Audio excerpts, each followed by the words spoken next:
ஒரு important news ஒன்னு எடுத்துட்டு வந்திருக்கேன். அங்கங்க திரும்பி பார்க்காதப்பா, நைட் டைம்ல அப்படி இப்படிதான் சிலுமிஷம் நடக்கும். கம்னரு சரியான கனவு ஒண்ணு வந்ததுங்க. ஒரு அண்ணன் வந்து இறந்துட்டாரு. திடீர்னு கனவுல போன் பண்றாரு. போன் எடுத்து ஹலோ சொல்லுங்க நான் அப்படின்னு சொல்றேன். டேய் நான் தானே தம்பின்னு பேசுறேன்னு சொல்ற. ஒரு பேரை சொல்ல விரும்பல. ஆனா நீங்க தான் இறந்துட்டீங்க, நீங்க எப்படி நான் கால் பண்றீங்க அப்படின்னு சொல்றேன். தம்பி ஒண்ணு இல்லடா, எதனா பாவம் பண்ணியிருந்தனா அப்படின்னு நிறுத்திக்கோ, இதுக்கப்புறம்லாம் எந்த பாவமும் பண்ணாத.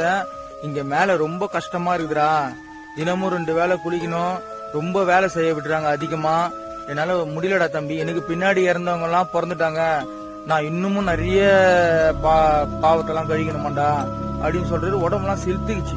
தம்பி நான் தோசை சுட போறேன், டைம் ஆயிடுச்சுன்னு சொல்றேன். திடீர்னு இதுதான் பொய் சொல்லிட்டு போயிட்டாரு.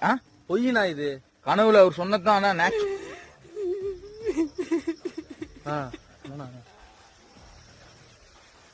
பேய்களே சற்று